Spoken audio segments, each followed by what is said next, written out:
Shabbat Shalom. Bien, vamos a continuar hoy nuestro estudio progresivo, ¿no? Continuado del libro de Apocalipsis. Saludos a ellos, los hermanos que se empiezan a conectar. Milton, Shalom, Milton, Stella Hernández.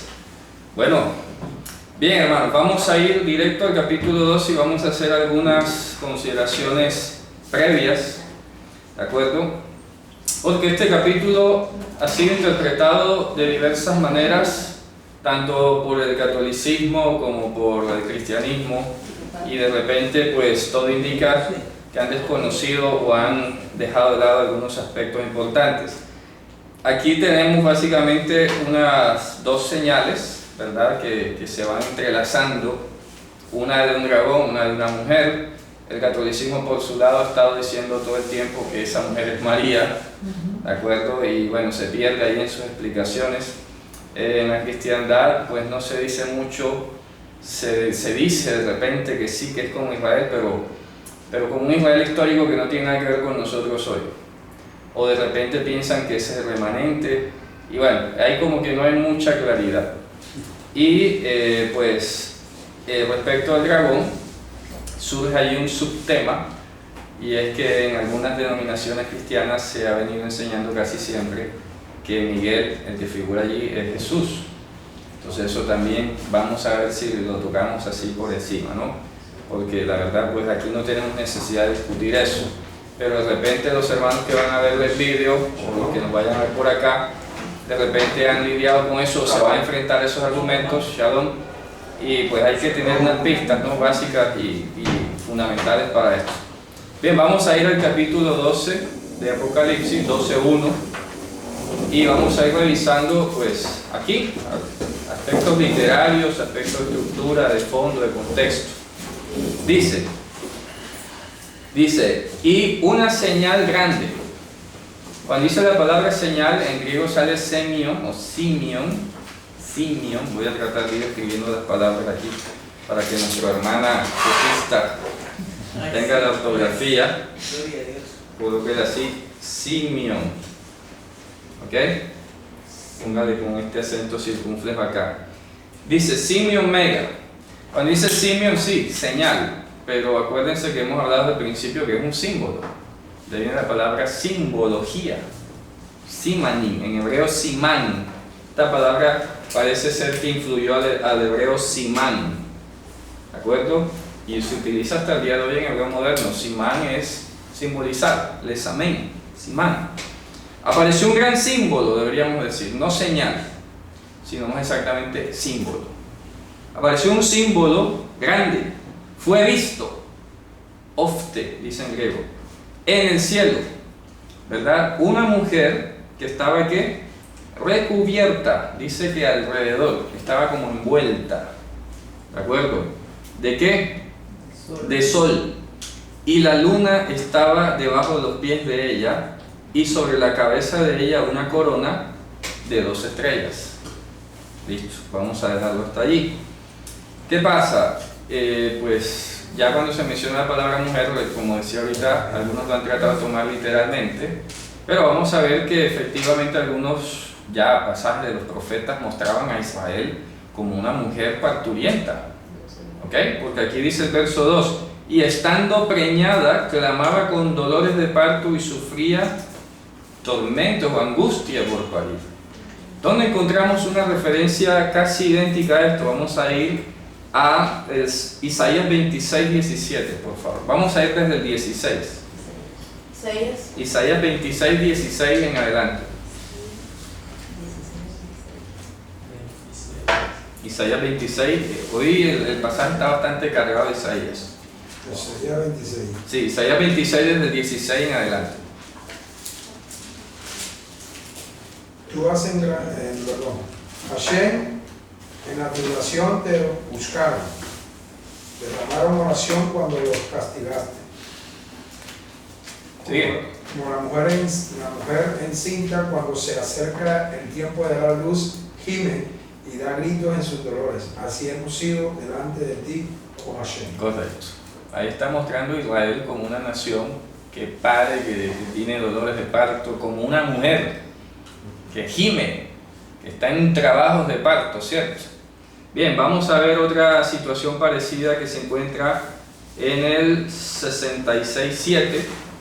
Vamos a ir a Isaías 66.7. Vamos a precisar que esa sea la cita. Sí, vamos a ir allá. ¿Isaías qué? 66.7. Y alguien más si quiere buscar Miqueas 4.10. Antes que estuviese de parto, dio a luz. Antes que le viniesen dolores, dio a luz. Sigue. ¿Quién oyó cosas semejantes? Pero léelo desde antes, por favor. Desde el 6. Voz de alboroto se oye de la ciudad, voz del templo, voz de Hashem que da el pago a sus enemigos. Sí. Antes que estuviese de parto, dio a luz. Antes que le viniesen dolores, dio a luz hijo. ¿Quién oyó cosa semejante? ¿Quién vio cosa tal? Dará luz la tierra en un día, nacerá toda una nación de una vez, que Sión estuvo de parto y dará luz juntamente a sus hijos. Correcto. Sión estuvo de parto y dio a luz conjuntamente a sus hijos. Entonces, algunos han tratado de tomar inclusive ese verso para aplicárselo al Estado de Israel de hoy, como la nación que nació en un solo día, y eso no va por ahí. Aquí está hablando puntualmente, si tú lees todo el contexto, se está hablando del nacimiento de Israel en Egipto. En un solo día la nación fue parida de Egipto, y de hecho siempre se ha hecho la figura de que el mar partido en dos es el útero por el medio del cual nació Israel. ¿De acuerdo? El mar partido en dos queda como el útero, Israel saliendo es el hijo. ¿De acuerdo? Entonces nadie venga a decir ahora, entonces Egipto es la mamá. Hombre, que no. Esto es una simbología. Hasta ahí. No puedes meter todos los elementos porque no va a caer, no va a encajar. Entonces, ¿quién va a ser el padre? ¿Me explico? Una figura, simplemente. Sidón nació en un solo día. Israel nació en un solo día cuando salió de Egipto. Este versículo no se puede aplicar al Estado de Israel. ¿Okay? Que quede claro. Miqueas 4.10, ¿qué dice?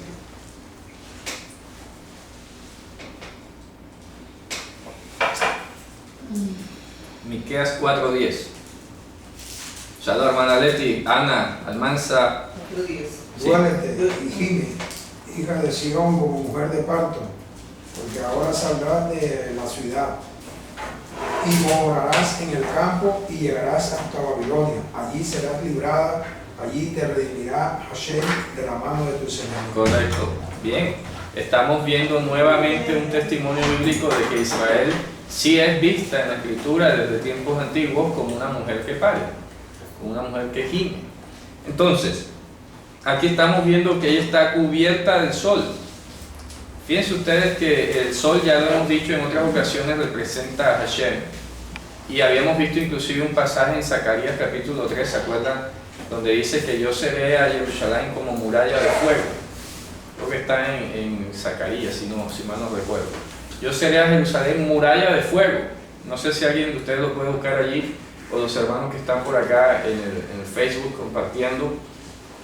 Busquen esa palabra clave que dice, yo seré a Jerusalén muralla de fuego, o muro de fuego. Eso es otra alusión a cómo Hashem estaría rodeando y cubriendo a Israel. Y todo esto es simbólico, ¿no? Simbólico. No tienes que esperar ahora a ver una muralla de fuego allá, literal, ¿cierto? Es todo lo que significa que Hashem iba a estar protegiendo al pueblo.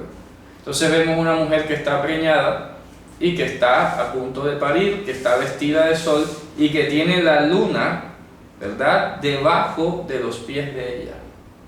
¿Qué hemos dicho ya que significaba la luna? ¿Verdad? La luna representaba la disminución precisamente de la deidad, ¿de acuerdo? Que venía aquí a darle fundamento al pueblo. Por eso dice que está debajo de sus pies, no porque le esté pisoteando, no porque sea inferior o algo por el estilo. Dime. Zacarías 2.5. Léelo, por favor. Zacarías 2.5 para los que están... Sí, aquí ya lo encontró la hermana Yasmín también. Zacarías 2.5, ¿lo puedes leer, por favor? Un momento. Yo seré para ella, dice el Señor, muro de fuego en derredor y seré por gloria en medio de ella. Correcto. Y seré por gloria en medio de ella. Entonces Dios va a estar cubriendo a Israel. Aquí está la mujer cubierta de fuego y la luna está debajo de los pies de ella. Dice, y sobre la cabeza de ella una corona de 2 estrellas. Entonces ya se podrá imaginar que las 2 estrellas son las 12 tribus de Israel. Algo parecido a lo que tuvo el sueño José, ¿se acuerdan? Que vio a las 11 estrellas, al sol y la luna postrándose ante él, pero no en señal de adoración, sino como un indicio de que Yosef en ese momento sería aquel tipo de Mashiach ante quien se postraría toda rodilla, ¿verdad? Bien, entonces estamos viendo esa figura de la mujer. Dice que estando embarazada o teniendo en el vientre, dice allí, clamaba y sufría, ¿verdad?, con dolores de parto para dar a luz. Y fue vista otra señal.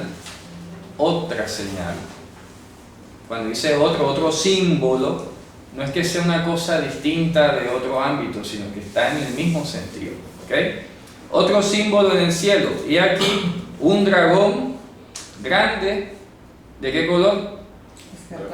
Bueno, este color es el mismo que vimos cuando los caballos, ¿se acuerdan? Pirros en griego, que literalmente sería color candela. ¿Ya? Pirros. Pues sabemos que equivale mucho mejor en hebreo a Adón, que es rojo. Entonces, ¿quién es este dragón? Vamos a terminar de leer aquí lo que es. Ese dragón era mitológico. Lo que pasa es que, mira, por ejemplo, la palabra dracon en griego fue utilizada ya en la Septuaginta, en Isaías 27.1, vamos a leerlo allá. Isaías 27.1, si mal no recuerdo. Sí, exactamente. Allí aparece traduciendo a la palabra Nahash y a la palabra Tanin al final. Vamos a leer Isaías 27.1. Entonces, claro, lo que tú preguntas, porque si tú lees dragón allí, pues te imaginas el típico dragón chino, que es como una culebra allí, una serpiente con 4 patas lanzando candela por la boca, y no está hablando exactamente de eso. ¿Ya? Vamos a leer Isaías 27.1, donde se nos habla de la gran serpiente. Y de hecho aquí mismo lo menciona, porque si vamos más abajo para el dato, ahí mismo dice que la serpiente se llamaba Diablo y Satanás. Vamos a buscarlo, ¿verdad? Vamos a ver donde dice que se llama, ahí en el verso 9. Por ejemplo, vamos a detener Isaías 27.1, ahora lo leemos. Vamos a saltar al verso 9 y vamos a ver el dato que nos da del dragón. ¿Qué dice allí? Y fue lanzado fuera el gran dragón, la serpiente antigua que se llama Diablo y Satanás, el cual engaña al mundo entero, fue arrojado a la tierra y sus ángeles fueron anulados con él. Correcto. ¿Para qué decimos esto? ¿Para qué lo adelantamos? Para tener claro que la palabra dracon, en griego, dracon, tradujo al hebreo, bien sea Nahash o en su defecto la palabra tanin. ¿Ya? Tanin. Esta palabra tanin es la que sale por allá en Génesis, que Dios había hecho los grandes taninim, y aparece en varios pasajes en el Salmo 91. También dice Tirmos y Fir Betanim, y está hablando siempre pues de un gran animal, de una gran bestia, pues al parecer de índole marino, ¿no? Porque casi siempre está asociada con el mar o con los ríos.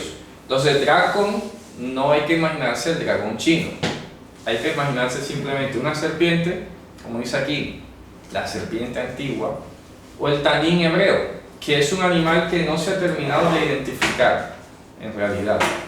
Que bíblicamente o por paralelismo sintético podemos decir que es un sinónimo de Nahash, o porque aparece en la escritura asociado como un animal que serpentea en el agua. No se puede asegurar ni que sea un dragón chino, ni que sea un dinosaurio o algo por el estilo. Entonces vamos a regresar a Isaías 27.1. ¿Qué dice? En aquel día Hashem castigará con su espada dura, grande y fuerte al leviatán serpiente veloz, el leviatán serpiente tortuosa, y matará al dragón que está en el mar. Bueno, dice serpiente veloz, no exactamente. Dice en hebreo dice Nahash Bariach. Nahash Bariach. Significa en hebreo serpiente que huye. Nahash Bariach. Aquí parece como serpiente huidora. Eso está mejor. ¿Qué traducción, qué versión es esa? SSR. Hay que ver cuál es esa traducción. SSR, siempre la ha mencionado el hermano. Muy bien, serpiente huyente, que huye, huidora. Dice, en aquel día visitarás a Hashem con su espada dura, la Septuaginta dice espada sagrada, pero aquí dice espada dura en hebreo, grande y fuerte, contra o hacia o sobre Liviatán Nahash Bariach. Liviatán, serpiente huyente, escabullidora, como decimos aquí, como arisca, ¿no? Dice, y sobre el Leviatán, es decir, contra el Leviatán, serpiente tortuosa, acalatón, dice en hebreo, acalatón, que va escurriéndose. Y matará, ¿a qué dice? ¿A quién? Al tanín que está en el mar. ¿Te das cuenta? Y matará al tanín que está en el mar. Le da como 3 nombres. Sí, son como, no, son 2 nombres en realidad, ya que sería el Liviatán o Nahash Shakaratón, Nahash Bariach o el Tanín. Esos son los 2 nombres como tal. Describe al Nahash como Liviatán y el Liviatán aparece en el libro de Job y ha habido una gran discusión sobre el Liviatán. Algunos van por las descripciones que hay, algunos van desde un cocodrilo, ¿verdad? Un hipopótamo, un rinoceronte, un caimán, mejor dicho. Se ha tratado de escribir de diversas formas, pero no hay manera de llegar. En todo caso, el Liviatán sí ha tenido siempre una connotación bastante espiritual, ¿de acuerdo? Y vamos a ver a quién se le llamaba como tal de esa manera, ¿no? En la Biblia. Hay un pasaje en el que se le llama así al faraón rey de Egipto, ¿de acuerdo? Hay un pasaje, no sé si es aquí o en el 26, yo creo que es en el 26, vamos a ir allá un momento. Sí, vamos a ver en el 26. Isaías. Sí, en Isaías. Pues Isaías. Ya te digo, espérate un segundo, porque es que hay un pasaje donde se le menciona al faraón rey de Egipto de esa manera, pero se me está escapando aquí. Sí, dice así, dice, en aquel día matará al faraón, creo que es Isaías 66:7, ¿no? Vamos a ver, vamos a decir el 66:7, a ver si es ese. No, ese no es. Bueno, ¿Cómo se dice? dice a la serpiente grande, al faraón, dice así. Dice, yo mataré a la serpiente grande, o diga a la serpiente grande, el faraón. Lástima que el pasaje como que no... es el Ezequiel 29 del 1 al 6, ya me acordé. Ezequiel 29 del 1 al 6, van a ver, se dan cuenta que ese Nahash, o esa serpiente, era, en este caso histórico, el rey de Egipto, el faraón. Ezequiel 29 del 1 al 6, ¿ya lo tenemos? Sí. ¿Qué dice? En el año 10, en el mes 10, a los 12 del mes, vino palabra del Señor a mí diciendo: Hijo de hombre, pon tu rostro contra Faraón, rey de Egipto, y profetiza contra él y contra todo Egipto. Y habla y di: Así dijo el Señor Dios, he aquí estoy contra ti, Faraón, rey de Egipto, el gran dragón que Bien, yace en medio de sus ríos. ¿te das cuenta? El gran dragón, la misma expresión Dracon Megas que sale en griego, ya, dragón grande, sale aquí como Tanin Hatanin Hagadol. Ahí está. No tenemos necesidad de especular mucho, ¿cierto? Literalmente dice así: profetiza contra el faraón rey de Egipto. Heme aquí estoy contra ti, faraón rey de Egipto. Oh serpiente grande, que yaces acostada en medio de sus nilos, ¿ya? Que dijo: mío es el Nilo y yo lo hice. Fíjense ustedes, ¿por qué menciona el Nilo ahí? Porque resulta que tanto en Babilonia como en Egipto, y yo lo dije al principio en la introducción de este libro, la serpiente fue una de las primeras deidades adoradas en este mundo, porque los ríos en sus crecientes traían fertilidad, traían época de bonanza, fertilizaban el terreno, florecía, había una gran bonanza con las crecientes de los ríos. ¿Ok? Entonces allá en Babilonia tenemos el Tigris y el Éufrates, y acá en Egipto tenemos el Nilo blanco y el Nilo azul, que luego se unen, por eso menciona 2. porque son dos Nilos que luego se unen en uno solo. Entonces por eso dice que míos son los Nilos y yo lo hice. ¿Verdad? Que se acueste entre sus Nilos, río Nilo. Entonces, de allí, de la experiencia que surge con estos ríos y sus efectos decrecientes, se hizo la deificación de los mismos. En Babilonia había una diosa que se llamaba Ki, y en Egipto estaba la diosa Ea, ¿de acuerdo? Y era como se le llamaba a la serpiente, a la diosa serpiente en Egipto. Entonces es muy curioso que aquí en Apocalipsis se nos esté diciendo que Satanás, la serpiente de Génesis, la serpiente antigua, la de antes, ¿verdad?, sea esta misma que tiene el mismo nombre que recibió Faraón, rey de Egipto.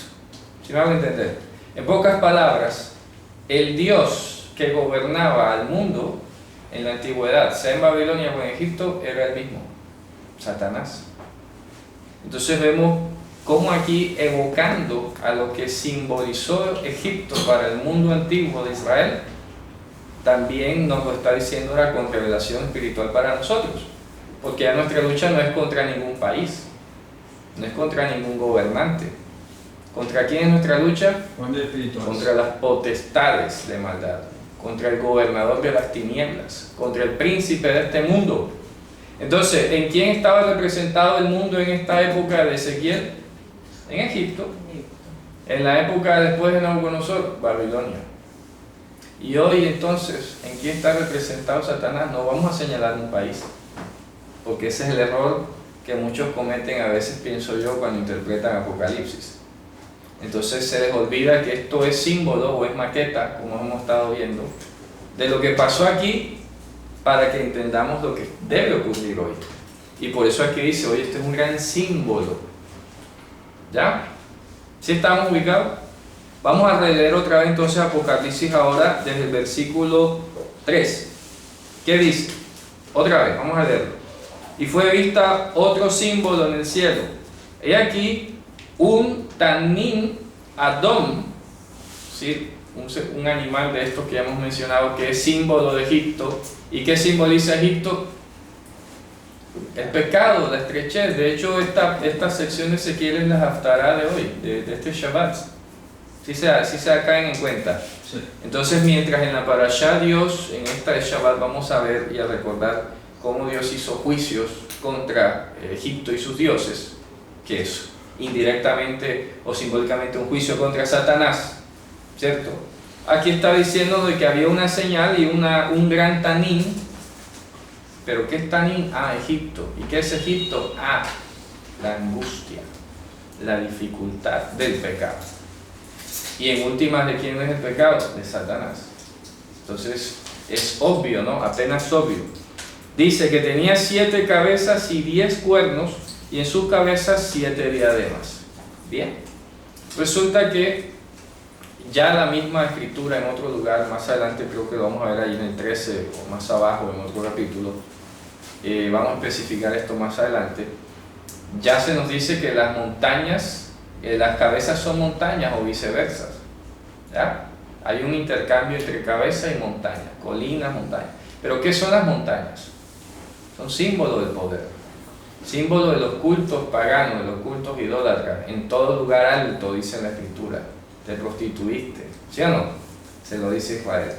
Entonces ya luego vamos a ver de lo general a lo particular a dónde lleva esto. Cuando dice que tenía 10 cuernos, hombre, según el libro de Daniel es evidente que los cuernos representan reyes. Y ahorita vamos a echarnos un paseo por Daniel capítulo 7, porque hay que aclarar algunos puntos allí sobre quién es el cuerno pequeño, y que se ha especulado mucho al respecto. Porque la visión tradicional, y fíjense ustedes que en esto yo pienso que también ha fallado la especulación teológica de algunos hermanos de otras denominaciones, porque si vamos a la torre a la estatua de Nabucodonosor, pues todos empezamos bien, ¿verdad? La cabeza de oro Babilonia, el pecho de Persia, después viene Grecia, y resulta que la mayoría comete un error de saltar enseguida a Roma, ¿ya? Entonces las piernas son Roma, y luego los dedos es que Roma se mezcló con el barro y salieron de reyes. Pero es que hay dos Romas. Y ahí sí, por eso la imperial y la papal, eso es lo que dicen siempre, ¿no? Eso es lo que dicen siempre. Y esa ha sido la visión tradicional del Apocalipsis. Pero se saltan el hecho de que entre el imperio de Alejandro Magno y el imperio romano existió en Israel otro reino, del cual casi nadie habla irónicamente. Y que ese sí se puede demostrar que se dividió en dos, y que luego se dividió en 10 reyes. Literal, pero cuando tú analizas la versión que utiliza Roma, la Roma imperial y la papal, te queda muy difícil explicar quiénes son los 10 reyes. Entonces terminas especulando un poco sobre la Unión Europea, que si los 10 países europeos, que no sé, y ahí se pierde un poco la sazón de las cosas. Y no se cumple además, porque resulta que Roma se termina convirtiendo en papal mucho tiempo después de que haya existido Israel, de que haya venido el Mesías y todo lo demás, de manera que se desencajan como un vagón de un tren muchos de los eventos que se describen allí en el libro de Daniel. ¿Okay? Entonces por eso vamos aquí a plantear cómo se ve capítulo 7 de Daniel con respecto a este relato, visto como lo hemos venido viendo hasta ahora, desde una manera diferente e histórica, simbólico histórico, ¿cierto? Bien, ahorita llegamos allá. Entonces sí, 10 cuernos y en su cabeza 7 diademas, ¿ya? Que son pues dominios y todo lo demás. Ya hemos hablado además sobre el número 7. El número 7 tampoco nos tenemos que tomar a pecho literal, de que van a ser Dios. O decir de que son estrictamente 7 montañas o 7 naciones en particular o algo. Estamos hablando de un dominio total. Sí, estamos hablando de un dominio total. 7 colinas o 7 cabezas, total, el total de los dominios del mundo, ¿verdad? Y de los reyes, listo, vamos a ver luego el desarrollo de ese tema, porque tienen mucha precisión con el tema que menciona aquí de 2260 días, que eso es todo un revuelo. Vamos a llegar allá. Dice, repito, y fue... ¿Las cabezas son qué? Las cabezas son montes, pero los montes son los lugares altos, y es la sumatoria de todos los cultos paganos que giran en torno al diablo. Es decir, de todos los cultos anticristianos, anti-Mashiach del mundo. En resumen, las religiones. Como decíamos ahora, la serpiente aquí, en este momento de Ezequiel, ¿quién era? Egipto. ¿Pero qué era Egipto? Era quien congregaba a todos los cultos. Luego lo vimos, por ejemplo, para la época de Daniel, que en la época de Daniel congregaron a todos los sabios, a todos los magos que había en el imperio. En esa época era Babilonia. ¿Quién es hoy? La pregunta que tenemos que hacernos. Si vamos a seguir pensando que es un reino literal, entonces vuélvete loco buscando qué país es el que está reuniendo todas las religiones o algo. Entonces seguramente alguno se va a conectar, que Roma, que el Papa está viajando. No te distraigas, que la cosa es más grande de la que te imaginas. Y ya vimos un primer antecedente. El ecumenismo. Claro, el ecumenismo, claro, como expresión del gobierno de Satanás, ante todo. ¿Ya? Bien, pero quiero que no nos desconcentremos en cuanto a que esto es una simbología y hay que estar con los sentidos abiertos. Ya en la clase anterior estuvimos viendo que la ciudad de Jerusalén terrenal en sentido espiritual se llamaba Sodoma y Egipto, ¿ya? A la Jerusalén terrenal, y casi todo el mundo cristiano ve a Jerusalén como una ciudad sagrada. Santa. Hasta el propio presidente Maduro, la santa ciudad de Jerusalén. No sabe lo que habla. ¿Ya? Entonces se ha desarrollado en la teología cristiana una especie de oposición Roma-Jerusalén. Jerusalén es de Dios, Roma es del diablo. Algo así. Y ahí descansa casi todo el pensamiento cristiano. No ha avanzado mucho de hace 300 años. Nadie se ha preguntado si eso es así. Porque se acepta y se enseña y se recibe, porque pues como que no había forma de sí, había como un consenso y como que no hay otra capacidad de ver otra cosa distinta, pero aquí estamos haciendo el desafío y aquí estamos saltando garrocha, ¿cierto? Bien, vamos allá. Entonces mira lo que viene a continuación. Y su cola arrastraba la tercera parte de las estrellas del cielo. Ya sabemos que está hablando de Satanás cuando hace su rebelión. Este versículo 4, ¿en qué lugar de la Biblia cronológicamente debería ir? Génesis. Antes de Génesis 1:1. Fíjense ustedes. Pero aquí se está poniendo como un símbolo de algo que pasó. Es pasado. ¿Dime? Pero bueno, pero el 3 entonces, si es así, el 3 tendría que ir pegado al 4. Ahora vamos a ver. Mira. ¿Qué dice? La señal simplemente está describiendo al dragón. Lo está describiendo. Es un símbolo. O sea, por eso tiene que ver con las 7 cabezas de los 10 cuernos. Sí, pero es símbolo. Sí, sí, sí. ¿Qué simboliza las 7 cabezas? Recapitulo. Poder total. Los 7 cuernos, reyes. Listo. Las diademas, realeza, dominio. Vale, hasta ahí vamos bien.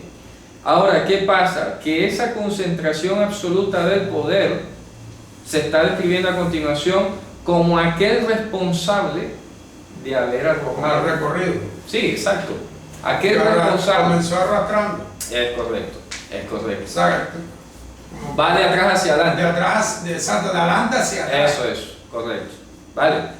Entonces, hombre, mira, que las naciones, el que domina las naciones, antes, con su cola, arrastró a la tercera parte de las estrellas del cielo. ¿Qué me explico? Ese que gobernó Egipto, ese que gobernó Babilonia, ese, el dragón antiguo, la serpiente grande, ese es aquel que con su cola arrastró a las estrellas del cielo y las echó en la tierra. Y el dragón se paró delante de la mujer que estaba para parir a fin de devorar a su hijo cuando hubiese parido. Fíjate tú si eso no ocurrió literalmente. De manera histórica ocurrió. Porque cuando Israel está a punto de nacer en Egipto, Faraón salió a cazarlo. Se paró enfrente para devorarlo. ¿Cierto? Salió a perseguirlo. Para devorarlo apenas naciera.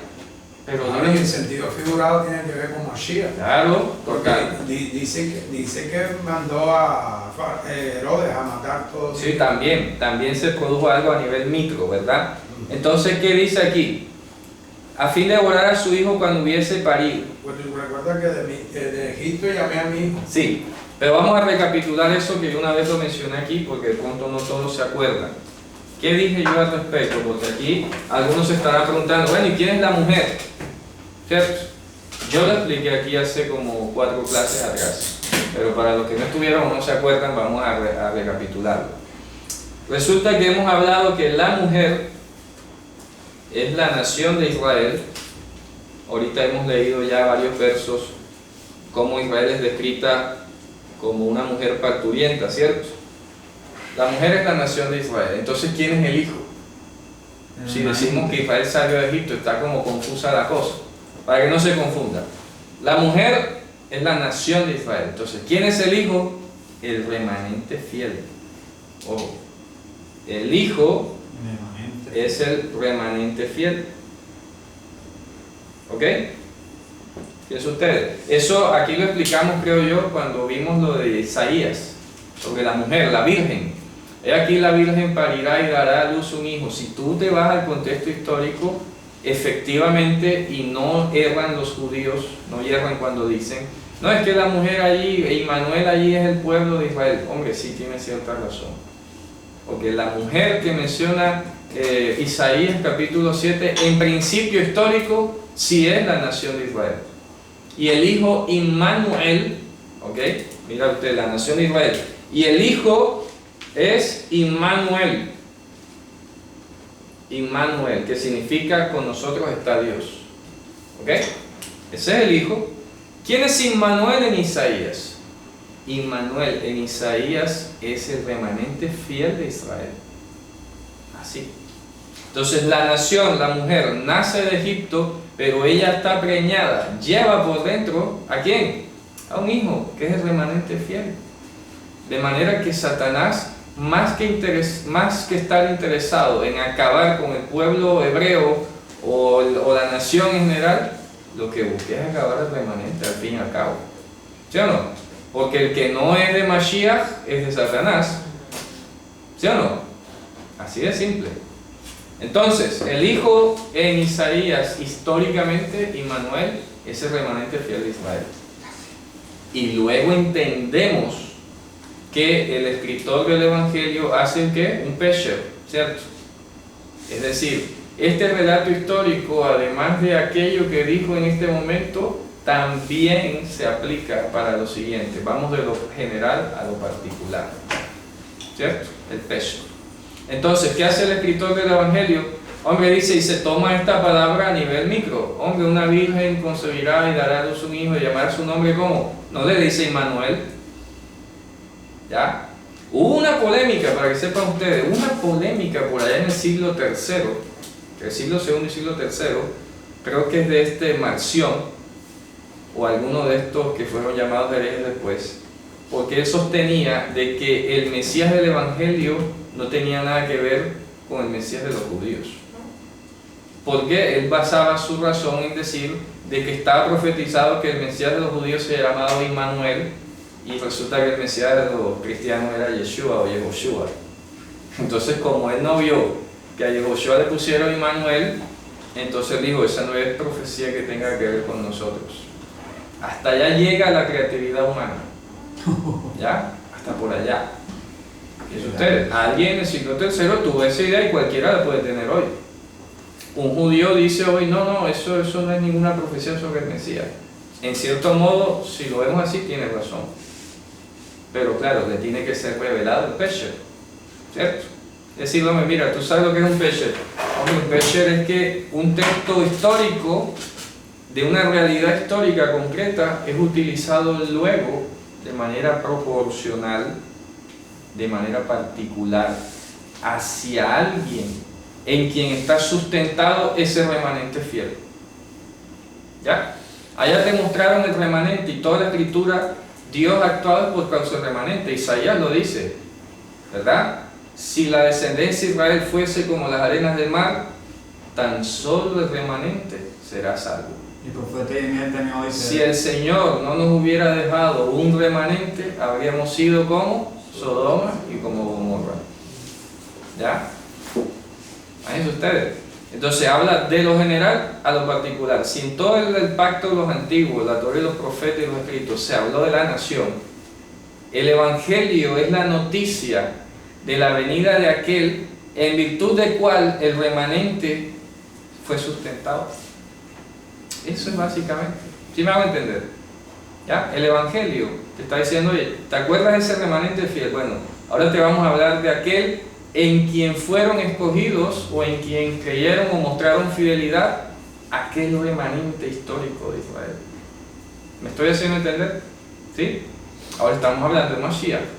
Entonces, con toda razón, si tú ves al pasaje de Oseas que cita Mateo, de Egipto llamé a mi hijo, si tú lo lees allá en el contexto, está hablando de la nación de Israel. Pero más que la nación, está hablando ¿de qué? Del remanente. Dios siempre ha actuado por causa del remanente, no por causa de toda la nación. ¿Ya?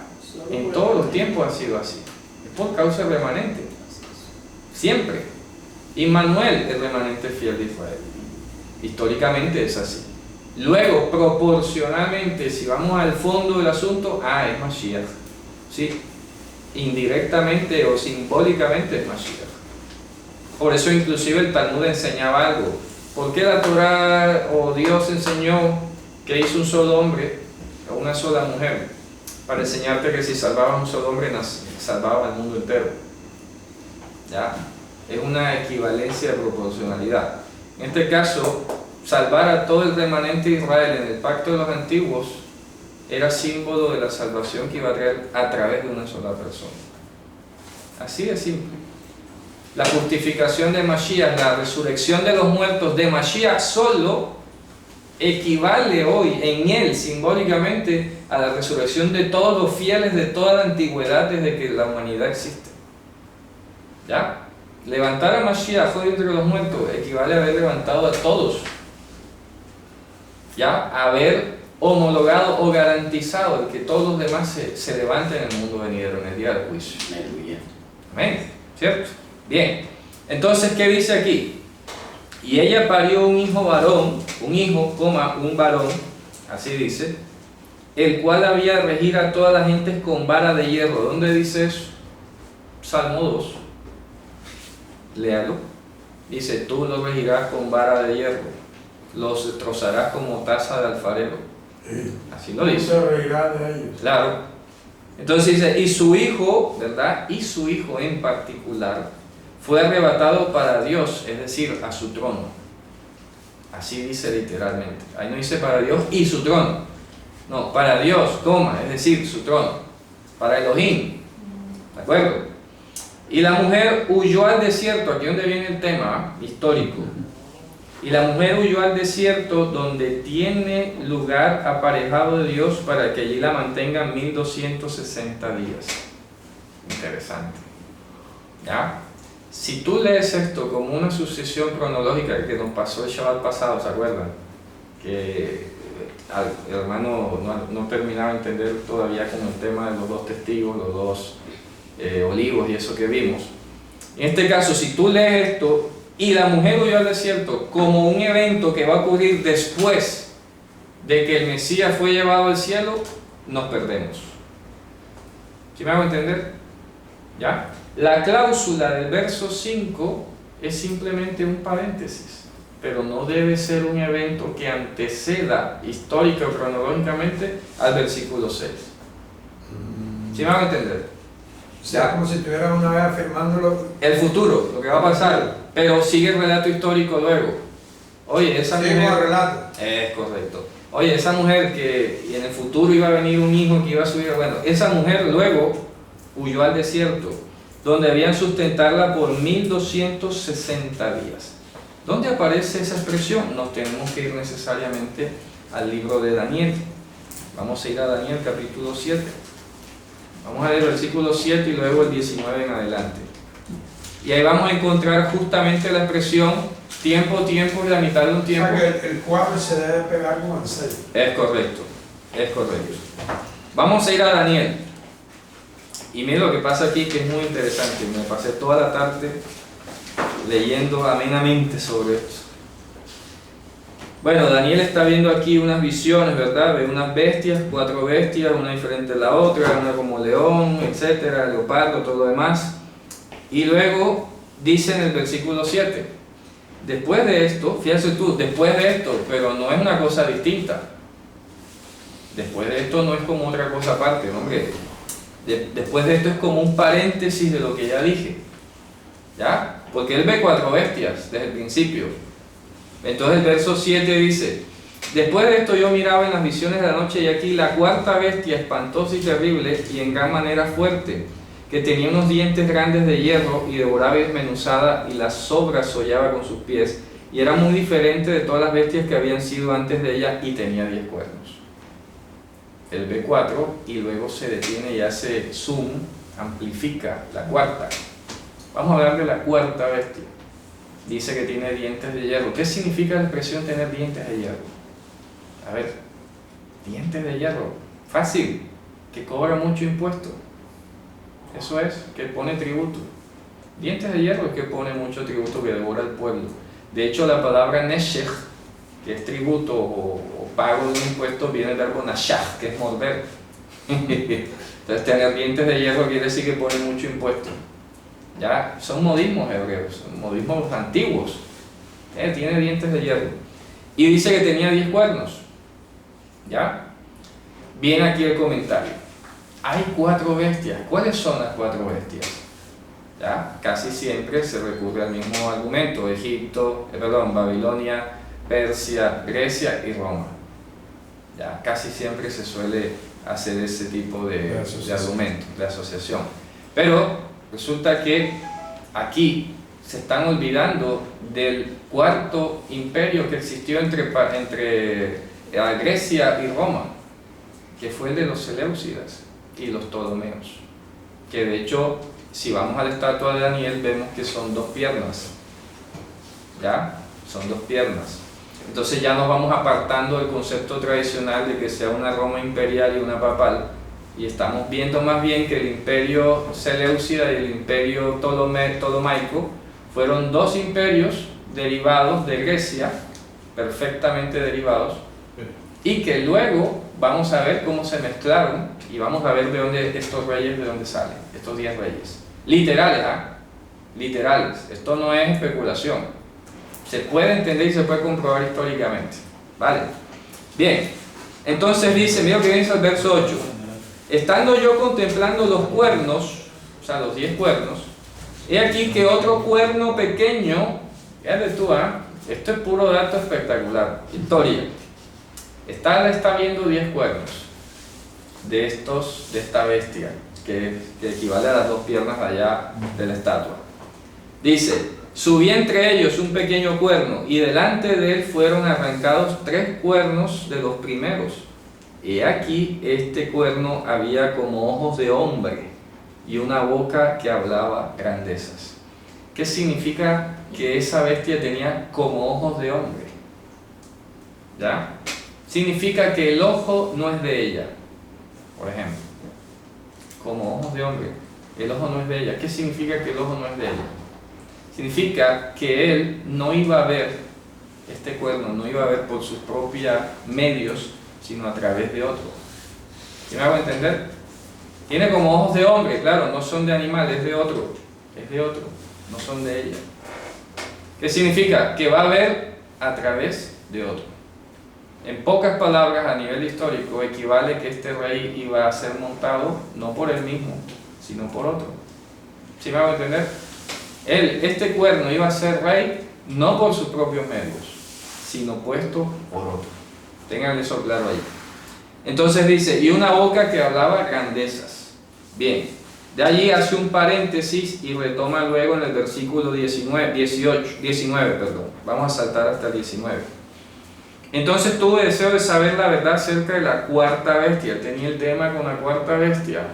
No preguntó más por las demás. ¿Por qué no pregunta más por las demás? ¿Ya? Porque resulta que esta bestia, como lo va a describir aquí a continuación, esta cuarta bestia fue la única que peleó contra los santos y los venció. Los otros no. ¿Por qué? Vamos a ver. Verso 19. Entonces tuve deseo de saber la verdad acerca de la cuarta bestia, que era tan diferente de todas las otras, espantosa en gran manera, y tenía dientes de hierro. Otra vez, los dientes de hierro, los impuestos graves, ¿ya? Y sus uñas de metal, y devoraba y desmenuzaba, y las sobras hollaba con sus pies. Asimismo acerca de los 10 cuernos que tenía en su cabeza, y del otro que había subido, delante del cual habían caído 3. Y este mismo cuerno tenía ojos y boca que hablaba grandezas, y su parecer mayor que el de sus compañeros. Y veía yo que este cuerno hacía guerra contra los santos, ¿y qué? Vencía. Fíjate tú. Hasta tanto que vino el anciano grande de edad y se le pidió juicio a los santos altísimos. Entonces dice así el 23. Dijo así, la cuarta bestia será un cuarto reino en la tierra. Acuérdense de en la tierra. ¿Qué es la tierra? Israel. Ojo, esto es fundamental para entenderlo. No es un cuarto reino a nivel mundial. Aquí está hablando un cuarto reino en la tierra. ¿En la tierra cuál? Israel. Todos los imperios anteriores dominaron Israel, estuvieron en Israel. Este no iba a ser la excepción. ¿Ya? En la tierra, dice. Continuamos acá. El cual será más grande que todos los otros reinos, ¿de acuerdo? Y a toda tierra devorará y la hollará y la despedazará. Los 10 cuernos significa que de aquel reino se levantarán 10 reyes. Ojo. Tras ellos, importante dato, histórico, ¿verdad? Ahorita vamos a descubrir. Quiere decir que este cuarto reino iba a tener 10 reyes, y detrás o después, porque en hebreo detrás o después se dice igual a Harei, después o detrás de él, se levantará otro, el cual será mayor que los primeros, y a 3 reyes los derribará. Eso tiene que ser muy preciso, ¿cierto? Luego dice, y hablará palabras contra el Altísimo, y a los santos del Altísimo quebrará, y pensará en mudar los tiempos y la ley, y entregados serán en su mano hasta tiempos y medio tiempo. Eso se ve. Fíjate tú, que ese tiempo y medio tiempo equivale a los 1260 días, o equivale a los 42 meses, o ¿a qué? 3 años y medio. ¿Cierto? Dice, empero se sentará el juez y le quitará su señorío para que sea destruido y arruinado hasta el extremo. Listo. Y el que reine el señorío y la majestad de los reinos bajo los cielos sean el pueblo, los santos altísimos, cuyo reino es el reino eterno, y todos los señoríos servirán y obedecerán. Hasta aquí fue el fin de la plática. Yo, Daniel, me turbé mucho, etcétera, etcétera. Bien, vamos a la realidad histórica de ese pasaje. Resulta que al final del imperio de Alejandro Magno, ¿de acuerdo? Él fue el gran emperador desde Macedonia hasta la India, pasó por Israel, todo lo demás. Él muere y su imperio se divide de una manera gradual en 4, pero para efectos de la tierra de Israel solamente nos interesan 2. Son los Ptolomeos y los Seleucidas. Resulta pero muy impresionante que antes de que apareciera la figura de Antíoco Epífanes IV, el cual fue rey, aquí lo tengo, entre el 175 y el 164. Ya, vamos a ir anotando esto acá. Presten mucha atención, voy a hacer el esquema aquí para todos los que nos vayan a ver. Tenemos aquí a Seleucidas y a Ptolomeos. Seleucidas y Ptolomeos. Es muy impresionante que hayan transcurrido 10 reyes Seleucidas antes de que apareciera la figura de Antíoco Epífanes IV. Y lo mismo acá de este lado. ¿Ya? Antíoco Epífanes IV. Cada quien en su proporción y su tiempo tuvo 10 reyes justo para esta época. ¿Verdad? ¿Qué pasa? Dime. Antíoco Epífanes IV era el rey de los Seleucidas y Ptolomeos. No, solo los Seleucidas. Ptolomeos tuvieron su propia genealogía de reyes por allá. Esto va paralelo aquí. Pero quiero mostrarles que del lado Seleucida y de este lado hubo 10 reyes, ¿verdad? Y aquí en particular de este lado, porque fíjate tú que la cuarta bestia iba a tener 10 reyes, pero que después de ellos se iba a levantar uno. Del lado de los Ptolomeos nunca, jamás se levantó nadie contra Israel. Nunca. Al contrario, los Ptolomeos siempre fueron propensos o tendieron siempre a defender al pueblo judío, justo cuando apareció Antíoco Epífanes IV. La mayoría de las veces que el pueblo judío en la época de los macabeos pudo sortear algunas batallas y salir adelante y establecerse finalmente, fue por ayuda de los Ptolomeos. De manera que entonces históricamente el imperio Seleucida de Siria tiene 10 reyes aquí, y luego después inmediatamente del 10º rey, ¿verdad? Que aquí lo tengo, que se llamaba Seleuco Filópator, Seleuco IV Filópator, justo a la muerte de él, resulta que Antíoco Epífanes estaba preso en Roma. Si no lo sabían, Antíoco Epífanes IV estaba preso en Roma, para que lo sepan. Y Roma negoció su libertad a cambio de la libertad del hijo del rey Seleuco IV Filópator, que se llamaba Demetrio I Sóter. Vaya, de allí que Antíoco Epífanes aprovecha la negociación, la muerte de este señor y la negociación de la libertad del hijo por la de él, y se monta como rey. Roma lo monta como rey.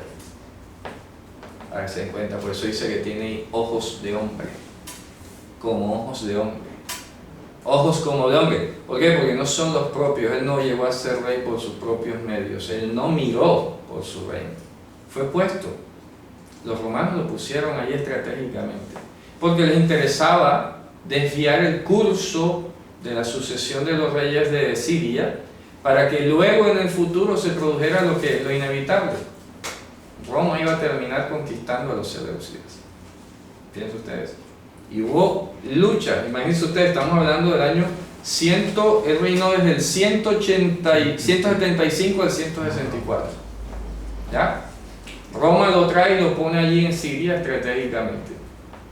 Pero ¿qué pasó? Que Antíoco Epífanes IV, como bien sabemos por los macabeos, relato de Hanukkah y todo lo demás, sacó sus uñas, sacó sus dientes de hierro y devoró al pueblo judío con impuestos, pero ante todo y fundamentalmente cumplió lo que dice aquí, que procuró cambiar la Torá y las fiestas. Fíjense ustedes, literal, histórico, literal. Prohibió el Shabbat, prohibió la lectura de la Torá, cambió las costumbres, prohibió la circuncisión, todo lo demás. Y persiguió y le hizo guerra ¿a quién? ¿Quiénes eran los santos del Altísimo en ese momento? El remanente fiel. El remanente fiel de Israel. ¿Sí o no? Porque ¿cuántos judíos no se relegaron y se sometieron y se helenizaron? ¿Cuántos no?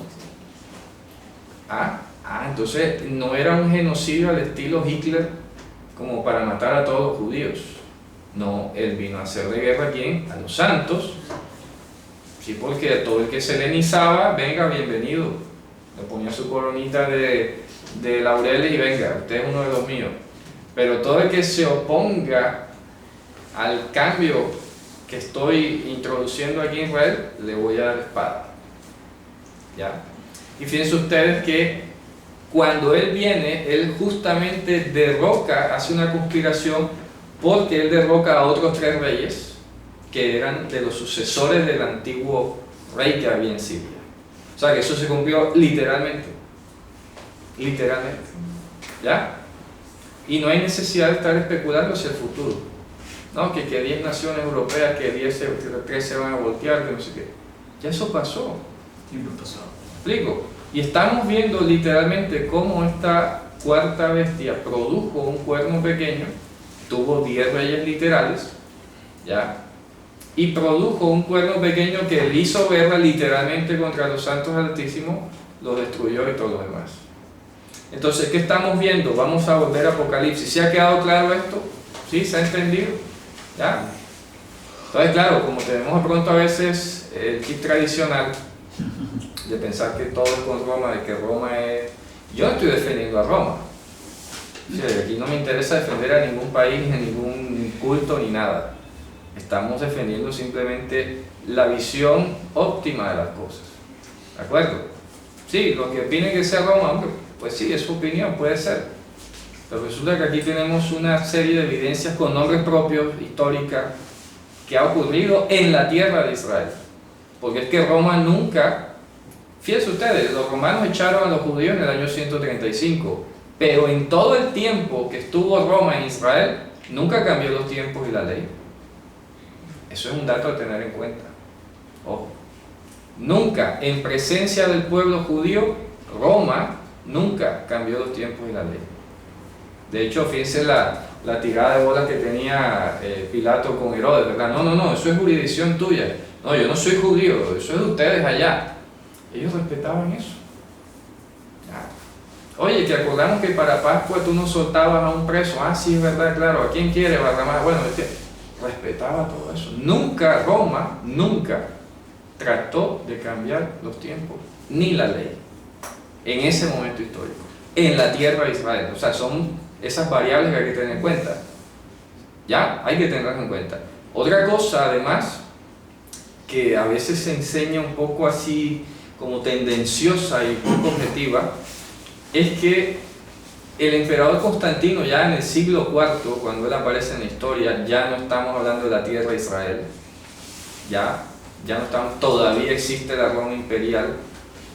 ¿Me explico? Él lo que hace es adoptar la cristiandad en ese momento histórico como religión del imperio. Resulta que la cristiandad católica en particular comienza a existir desde el siglo V. O sea que sería anacrónico pensar que el catolicismo existía en esa época. No existía el catolicismo todavía. Existía la cristiandad de Occidente y la cristiandad de Oriente. Ahí, ¿listo? Eso era lo que existía. ¿Qué hizo Constantino? Tomó a los cristianos de Occidente, les convenía políticamente, hizo un concilio, Nicea primero, ¿se acuerdan? Tintín decretó que el domingo fuera el día de reposo, observancia. Los cristianos aceptaron. Eso no fue una imposición, Eso no fue como que, si no los echo, si no los expulso, si no los mato. Eso fue negociado. Perfectamente negociado. Eso no fue una imposición. ¿Ya? Ellos aceptaron. Ah, bueno, perfecto. Tic, tic, tic, tic. Cambiaron la fecha de Pascua, de Pesaj. ¿Por qué esa idea quién la da? ¿Constantino Con o el concilio? el concilio. Es que, a ver, O sea, ¿te quiere decir que ya estaban las diferencias en cuanto ya a había esa diferencias, ya había, por eso digo, había cristiandad de Oriente y la cristiandad de Occidente. El concilio inicial primero se organizó como el primer concilio ecuménico, y que ecuménico no significaba lo mismo que hoy. Ecuménico hoy significa como que todas las religiones mezcladas. En aquella época no. Ecuménico en esa época significaba el mundo habitado, y hablamos de cristianos del mundo habitado. Y por eso en el primer concilio de Nicea, el 327, por allí, 321 y luego 327, se asociaron los cristianos de Oriente con los Occidentes. Oye, vamos a ponernos de acuerdo. Hasta esa época, yo lo he dicho más de 3 veces aquí, en esa época los cristianos de Oriente aceptaron que ya el Pesaj no se celebrara en la fecha hebrea, sino en la fecha occidental romana. Ellos lo aceptaron, eso no se lo impusieron. Eso no fue impuesto, ni con la espada aquí. Eso fue aceptado. Ellos determinaron allí, en aras de mantener los intereses, y los líderes de todas las ciudades, los jerarcas de todas las cristiandades, por razones políticas o lo que sea, estuvieron de acuerdo. Ah, bueno, listo, salió el concilio. Pero eso no fue que Constantino impuso el domingo. Eso es falso. Él no lo impuso. Eso fue un concilio que ellos aceptaron. Así como cambiaron todas las demás fechas. ¿Ya? ¿Qué pasó? Luego viene el concilio de Constantinopla, que fue el segundo Niceno-Constantinoplano, donde comienzan a hablar de la Trinidad y todas esas cuestiones. Y luego viene el otro concilio, que es el de yo lo mencionaba acá, el del siglo 451, el concilio de Calcedonia. ¿Ya? Donde la cristiandad oriental se separa definitivamente de la cristiandad occidental. ¿Por qué? Porque los de Oriente creen hasta el día de hoy que Jesús era solamente divino, y los occidentales creen que Jesús era humano y divino a la vez. Y los orientes dijeron, oye, no. Entonces el Papa, el representante de Roma, que empezó a llamarse Papa y que hoy lo quiere mostrar hasta Pedro, es un atrevimiento de ellos. ¿Ya? Entonces el líder, el jerarca de Roma, le voy a decir así, el jerarca de Roma excomulgó al patriarca de Antioquía. Y el de Antioquía dijo, ah, sí, yo también te excomulgo. ¿Tú quién eres? ¿Quién eres tú? Yo también te excomulgo. Y hasta el día de hoy están mutuamente excomulgados. ¿Me explico? Hasta el día de hoy. Entonces en el año 451 es cuando se puede decir, en la historia empezó a existir el catolicismo romano. Antes no se puede decir eso. No es históricamente correcto. ¿Por qué? Porque ya se produjo el cisma de la iglesia y ya quedó dividida en dos. Entonces quedó la iglesia oriente y la iglesia occidente. Los de Oriente no son católicos, tendrán cosas cristianas en común, pero no son católicos. Y repito, hasta el día de hoy permanece el estatus de excomulgado del Papa de Roma de allá. ¿Ya? Entonces, ¿quiénes son los cristianos de Oriente? Los coptos, los arameos, los armenios y los de la iglesia de Malankara en la India. Ellos son los cristianos orientales, y ellos no reconocen al Papa como ningún líder de ninguna iglesia de nada. Y el Papa ha hecho fuerza, ha hecho trabajo diplomático para ir allá. Ay, ya nos quedamos así. Tendrá que ocurrir algo, no sé, en el futuro para que eso se unifique, pues no lo sé, no me atrevo a vaticinar nada. Pero repito, no, a veces se dicen las cosas un poco aceleradamente. Constantino no impuso ningún domingo. Segundo, fue un concilio de ellos, de todos los cristianos, que aceptaron, y que ellos mismos estuvieron de acuerdo en cambiar la fecha. ¿Ya? Por lo tanto, ningún Roma de ninguna época ha cambiado tiempos y leyes. Roma en la tierra de Israel nunca hizo eso. Nunca. Pruébelo. Nunca. Lo que hizo fue destruir al pueblo judío revoltoso que le estaba saliendo caro. Eso es todo. Y que sabemos que es una política del Imperio Romano. Ahí lo vemos en Hechos de los Apóstoles, que digamos, el alcalde de Éfeso, digámoslo así, se asustó cuando Pablo comenzó a atacar a la diosa Artemisa y todo lo demás. oye, cálmense, cálmense, que los romanos como se enteren que estamos aquí revoltosos nos mandan a acabar. Igual, pero Roma nunca pensó teológicamente en contra de los judíos. Pensó táctica, política y económicamente, nada más, hasta ahí. ¿Por qué aplastó a los judíos en el año 135 en la revuelta de Bar Kokhba? Porque ya estaba cansado, necesitaban tener como 3 legiones allí en Israel solo para mantener el orden de la región. Y hombre, vamos a acabar este pueblo que nos está saliendo muy caro. Esta gente está con una terquedad de que nos quieren echar de ahí y haz cada rato revuelta aquí, que más allá. Igual como pasa hoy con los palestinos. Israel porque no ha querido hacer lo mismo, pero si Israel quisiera le suelto una atómica y hasta ahí llegaron y ya. ¿Me explico? Pero quiero dejar claro eso para todos los que nos ven, para todos los que nos vayan a escuchar. A ver, nunca en tierra de Israel Roma cambió los tiempos y la ley. Nunca. ¿Ya?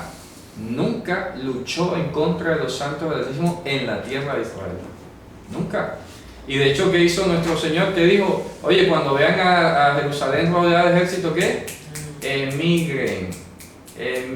O sea que nunca Roma persiguió a los cristianos ni al pueblo de Dios en Israel, nunca. Eso pasó después allá en Roma, en el circo romano y eso, que hay algunas hipótesis que tratan de negar eso. Pero vamos a asumir de que sí. Pero no fue en Israel y no fue en la época de Roma aquí, como estamos hablando. Ni como consecuencia, ni en sucesión, ni nada por el estilo. Fueron decisiones particulares de algunos emperadores de esa época. ¿Sí me van a entender? Entonces, ahí se rompería un poco el engranaje. Y repito, y termina todo el mundo entonces visualizando, enfocándose en Roma, y terminan cegando o invisibilizando al resto de factores que se tienen que tener en cuenta en este caso. ¿Ok? Fíjense ustedes que cuando Daniel termina su visión, dígame, hermano. Cuando estamos hablando del concilio de Nicea, ¿verdad? Que se reúnen los grupos cristianos allí, ¿Sí? no podemos decir que tampoco ahí se está hablando de remanente. Exacto, bueno, es difícil, ¿no?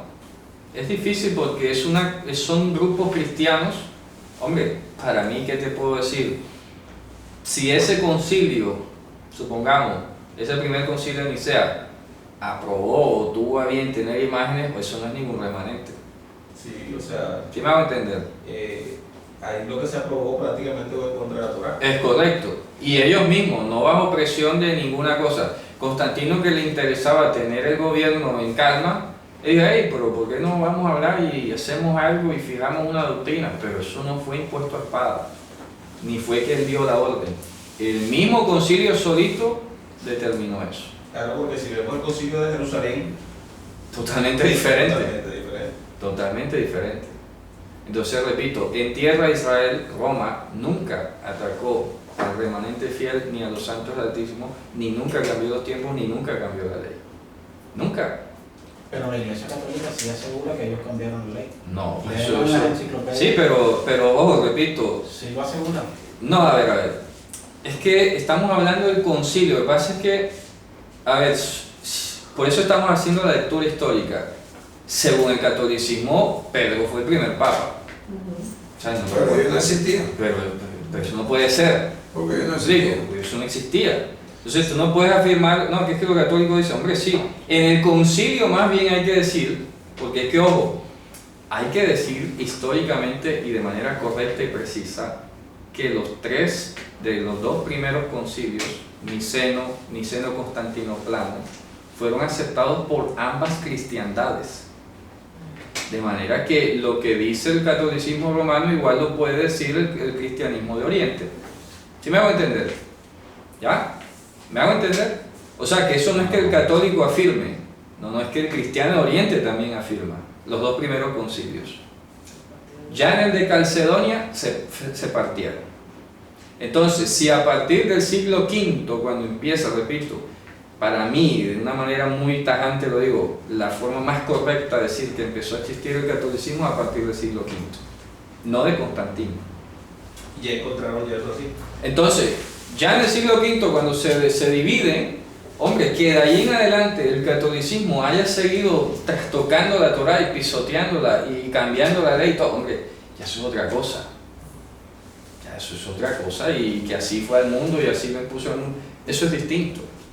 Y los cristianos orientes han conservado otras tantas.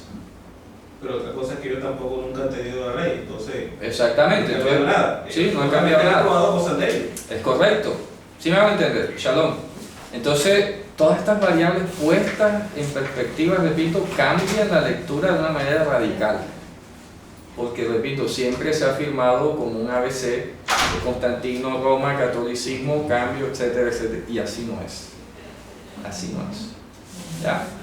Fíjense ustedes, cambia la lectura. Totalmente. Entonces, ¿qué estamos viendo? Que esta mujer, fíjense ustedes ahí, para terminar con Apocalipsis 12, esta mujer que es llevada al desierto, ¿verdad? Va a ser sustentada 1260 días. Y eso lo acabamos de leer en Daniel, ¿cierto? Tiempos y la mitad de un tiempo. 1260 días. ¿Qué pasó? Que cuando... Una pregunta. Dígame. Ese aspecto que tú estás señalando ahora no está ligado con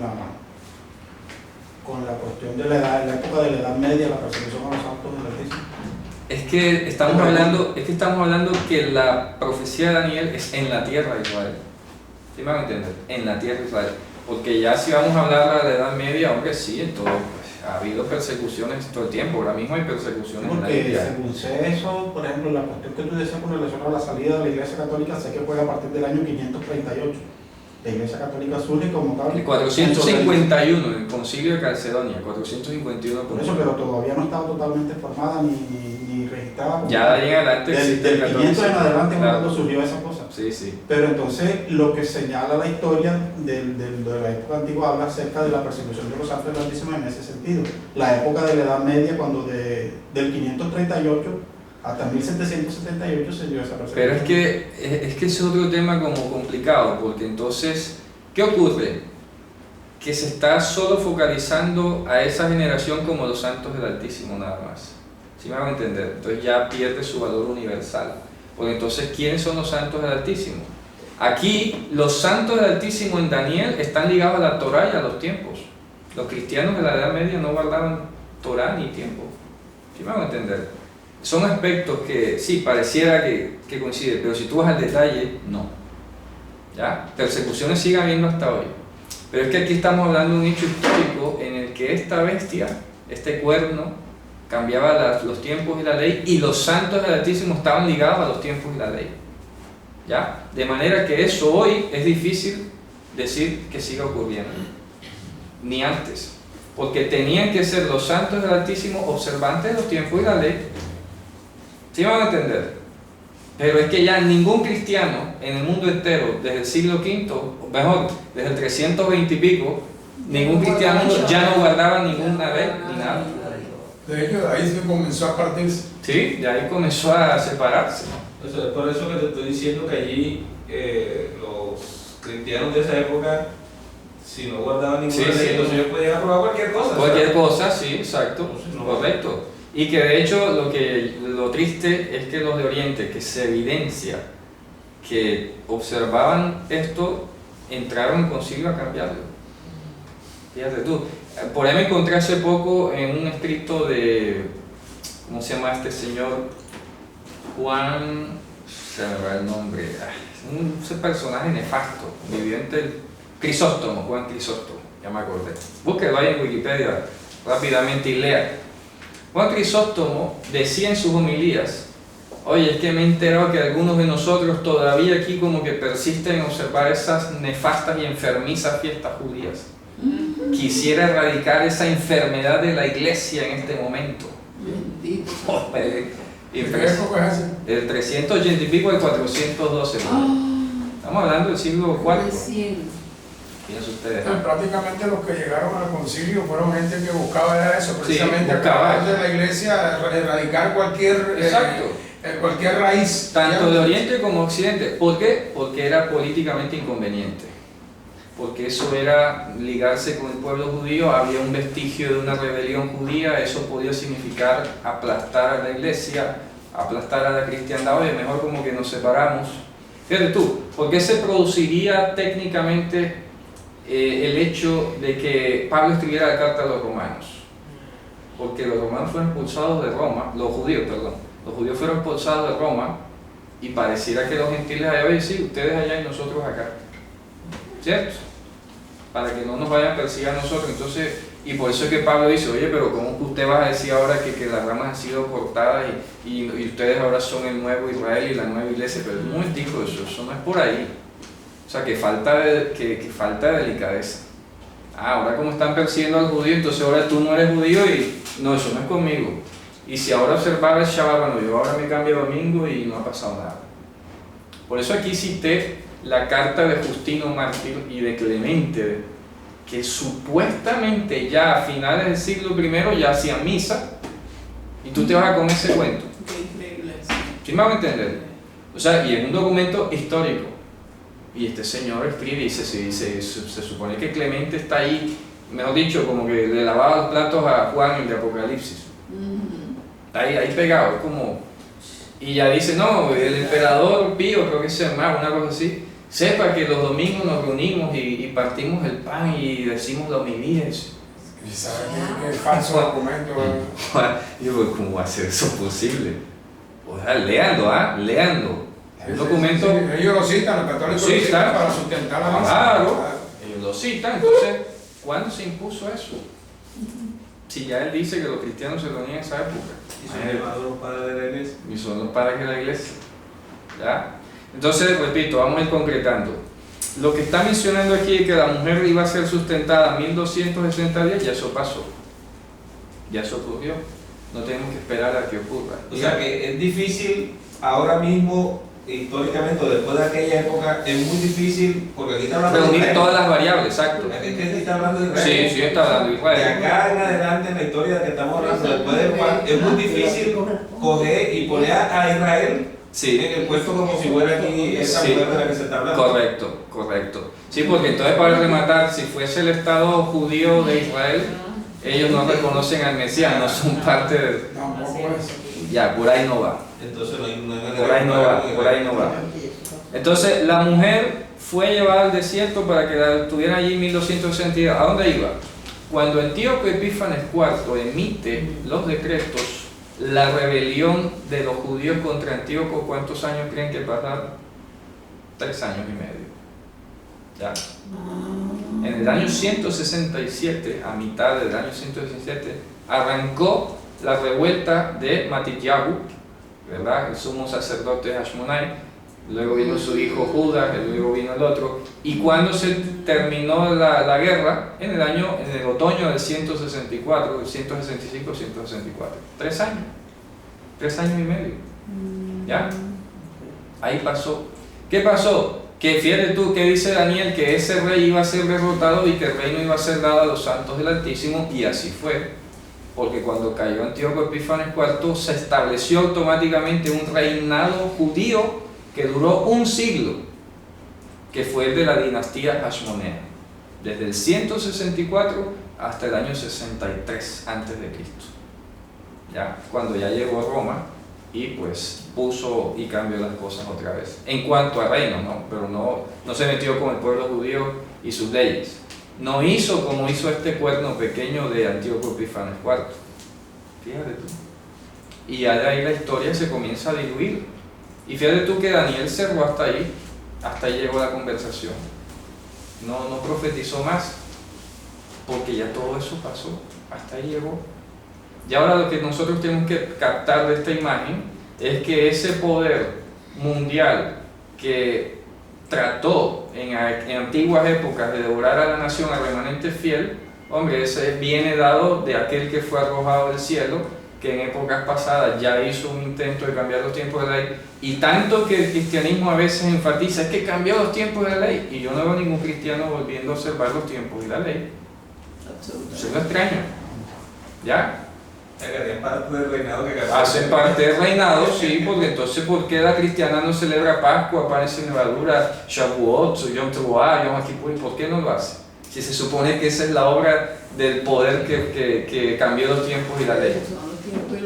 ¿Ya? Entonces apenas algún grupo, sí, el Shabbat, listo, el sábado, ¿ve? Ajá, y las demás. Porque los tiempos y la ley es todo. El calendario hebreo, todo. Pero nada, entonces algunos de pronto sí, vamos a valerle que han llegado el sábado, listo, ya, eso es un logro. Falta más. ¿Quién ha dicho que eso es el fin ahí? Hasta más. Entonces, por eso nosotros y todos los hermanos que estudian aquí con nosotros saben y Dios les ha llevado la palabra. Oye, no es solo el Shabbat, es también la fiesta, es también el calendario, es también todo. Y la ley también. Los mandamientos, todo lo que te compete a ti, porque esa es la herencia de los santos del Altísimo. Antes de que apareciera el pueblo pequeño, todos los santos del Altísimo guardaban la fiesta y la ley. ¿Sí o no? Así es. Y eso no debe cambiar. Ya ven. Pero entonces es muy extraño que la cristiana en general repita, que cambiará los tiempos de la ley, y nadie regresa a observar los tiempos de la ley. Nadie. Dígame. Que ni se percatan. Jeremías cuando dice que, y este es el pacto que haré nuevamente Claro. con Israel y con Judá. Sí, Pondré mi ley en su mente y la escribiré en su totalmente. corazón. O sea, como que dice, esta es la señal que le voy a poner. Van a tener la ley en la mente. Total. Y ellos serán mi pueblo y yo seré su Es correcto. Esa es la señal. La señal, ¿cuál es? Yo pondré mi Torah en el intestino de ellos, dice literalmente. ¿Ya? De Kirban. ¿Ya? Veal libam echtebenna, y sobre el corazón de ellos yo lo voy a escribir. Entonces, ¿por qué el pueblo de hoy no visualiza eso? No lo exhibe. ¿Ya? No lo exhibe. Algo pasa. Cuando dice que la mujer huyó al desierto, pues, Por eso, porque este pueblo que estaba aquí efectivamente se fue a refugiar al desierto de Judá, donde hizo las fortalezas para combatir a los seleucidas. Literalmente se fue al desierto, el remanente. ¿Ya? Y desde allá combatió en cada emboscada, en cada situación, a los seleucidas. Y listo.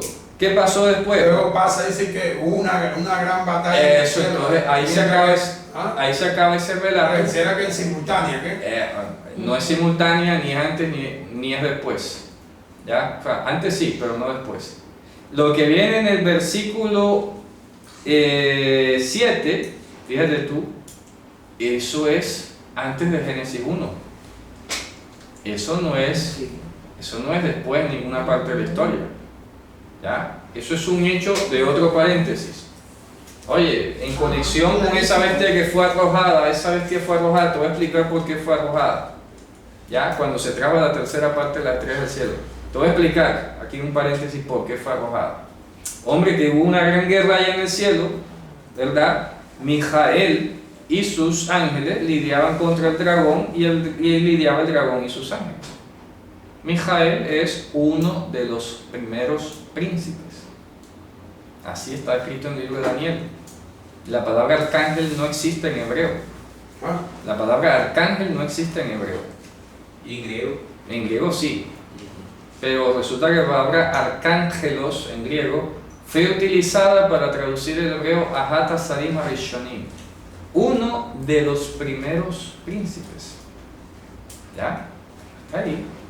Miguel es un ser creado, ¿o no? Es un ser creado, por lo tanto no es Dios. Y si no es Dios, no es Jesús. ¿Me hago entender?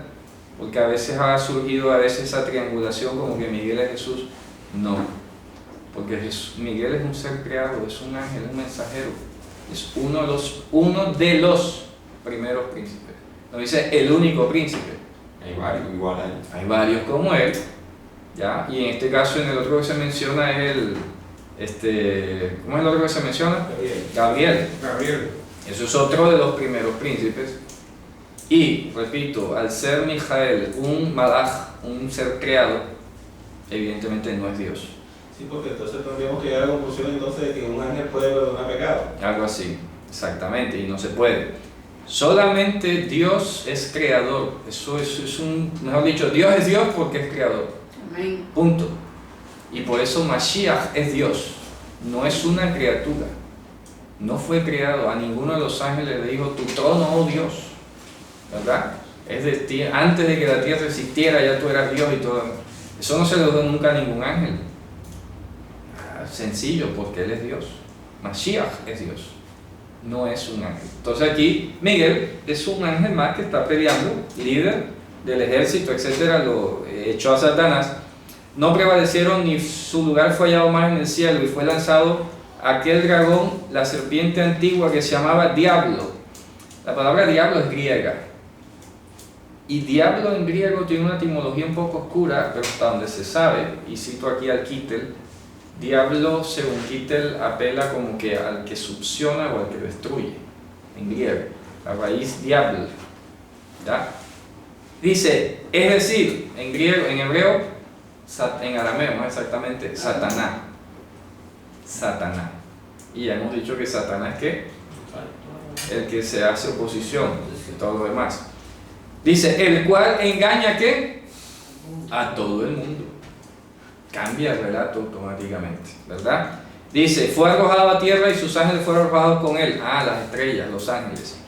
Y oí una voz grande del cielo que decía, ahora ha venido la salvación y la virtud del reino de nuestro Dios y el poder de su Mashiach, porque el acusador de nuestros hermanos ha sido arrojado, el cual los acusaba delante de nuestro Dios de día y de noche. Y ellos le han vencido por la sangre de Mashiach, fíjate tú. Por eso es que ha venido la victoria, porque ya está hablando del sacrificio de Mashiach. Amén.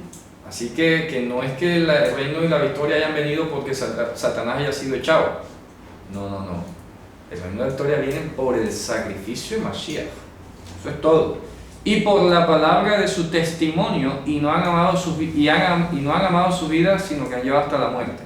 Por lo cual alegraos los cielos y los que moráis en ellos, hay los moradores de la tierra y del mar, porque el diablo ha descendido a vosotros teniendo grande ira, sabiendo que tiene poco tiempo. Fíjense ustedes que fue lanzado. Y cuando vio el dragón que él había sido arrojado a la tierra, persiguió a la mujer que había parido y le dijo, varón, vuelve y retoma el relato. ¿Sí ves? Sí. Sí, es como si estuviera lo que está sucediendo en el presente, se lo está diciendo, hombre, esto es lo que, este es aquel que viene de que fue arrojado. Desde que fue arrojado viene haciendo eso. Entonces le va un vaivén. Vaivén, hombre, este es allá, este es acá, este es allá, este es acá. Así. ¿Ya? Entonces dice, y fueron dadas a la mujer dos alas de águila grande para que la presencia de la serpiente volase al desierto, a su lugar donde es mantenida por tiempo y la mitad de un tiempo. Y la serpiente echó de su boca tras la mujer. O sea, 1260 días. ¿Ah? repite. Sí, lo repite. Además que justamente como decía ahorita, la guerra Hashmonai, los macabeos derrotan a los seleucidas justo por el apoyo romano. Hubo alianza con Roma y los romanos ayudaron luego a expulsar a los seleucidas. Más adelante, 100 años después, los romanos vendrían a conquistar a los judíos. Eso eran empresas de largo rato, ¿no? De largo plazo, ¿ya? Pero ante todo, Roma atacó, bueno, porque ya quería tener control de la época, del territorio, pero además también por el hecho del control político, ¿no? Entonces dice, y la serpiente echó de su boca tras la mujer agua como un río a fin de hacer que fuese arrebatada del río. Y la tierra ayudó a la mujer, y la tierra abrió su boca, y sobre el río que había echado el gran dragón de su boca. Estamos hablando de la guerra de Hashmonai otra vez. Entonces el dragón fue airado contra la mujer y se fue a hacer guerra contra los otros de la simiente de ella, los cuales, mira está, guardan los mandamientos de Dios y tienen el testimonio de Yehoshua HaMashiach. Ah, ya. La maqueta, sí. La maqueta. Hombre, lo que está sucediendo, lo que sucedió en esa maqueta histórica, ahora va a pasar. es lo que va a suceder aquí para adelante, porque no terminaríamos de hablar de cada época, de nosotros, entonces ya tendríamos que hablar de nosotros. Claro, de nosotros hoy. Pero lo que sucedió allá es lo que hay, lo mismo va a ser con ustedes acá, así que estén pendientes. Estén pendientes. Fíjate tú, los que guardan sus mandamientos, y ahora le suma los que tienen testimonio, porque los de la época de la mujer no tenían testimonio de Yehoshua HaMashiach. Ya ves, pero ahora dice, hombre, y ya de aquí en adelante va a ser lo mismo contra el resto de la simiente de ella, los que tienen los mandamientos y el testimonio de Yehoshua HaMashiach. O sea que podemos aplicar cuando comienza también el libro de Apocalipsis, que era, te voy a mostrar lo que es, lo que era y lo que debe. Está haciendo más o menos lo mismo. Sí, sigue la arquitectura. Entonces fíjense ustedes, ya, clarísimo, díganme. Una curiosidad, no sé si me sale un poco de lo que se está hablando, la Torá, la ley, los mandamientos. ¿Será que ese sistema allá arriba? La Torá fue dada desde los cielos. O sea que prácticamente lo que Dios nos da para que nosotros vivamos aquí todos viene del cielo. Viene de allá. Sí. O sea, se maneja. De hecho, el Salmo 100 entonces lo dice. Él pregunta que si se manejaba ya, se practicaba. Bueno, no todo como. No, porque no hay pecado. No, a ver, Eso iba a decir. Lo que pasa es que hay un subgrupo de leyes que aquí hemos entendido y hemos explicado antes, que atacan o lidian con el tema del pecado, que fue el sistema sacrificial de Levítico, el templo, el sacerdocio, que compone un subgrupo de leyes allí, y que de hecho luego se proyectaría el sacerdocio de Mashiach, y hasta el día de hoy está mediando por nosotros. Pero ese subgrupo de leyes obviamente pues no aplicaba allá, pero el resto de cosas tiene que tener una trascendencia espiritual, porque acuérdate que Moisés hizo El bien no tiene límite. Claro, el bien no tiene Que sí límite. existía una ley, disculpa que Claro. te quito la palabra, porque la Biblia dice que Satanás pecó en el cielo. Sí, sí. No, y que además cuando Moisés hizo el tabernáculo, lo hizo conforme al modelo que le fue mostrado. Sí. Y ese modelo sabemos que es Mashiach. De manera que lo que hoy de pronto hoy nosotros vemos aquí en 3 dimensiones, allá se vuelve 4 dimensiones. Y allá terminaremos de entender, wow, es que, por ejemplo, fíjate tú, que Pablo utilizó el mandamiento de no poner en bozal al buey que trilla, que era un mandamiento aquí en la tierra, ya él lo llevó a otro nivel. Oye, es que el que trabaja en el Señor es digno de su salario. ¿Dios lo diría solo por los bueyes o también por nosotros? Hombre, también por nosotros. Bueno, ahora escálalo al cielo. Ya tiene que tener otro significado también. Ya, eso es un escalamiento bárbaro. Todavía no alcanzamos a entender. Por eso la Torah se tiene que mantener. Ni una yud ni un kotz de la Torah se va a destruir hasta que todo exista. Ahí no dice hasta que se cumpla, hasta que exista. O sea que todavía nosotros no hemos visto la materialización de todas las cosas de las que hablaron la Torah y los profetas. Por eso no se puede acabar, porque todavía no todo ha existido. Apenas vamos como un 30% quizás. ¿Cierto? ¿Ah? Baruch Hashem. Bueno, hermanos, con esto hemos terminado. Saludos allá a todos los hermanos también.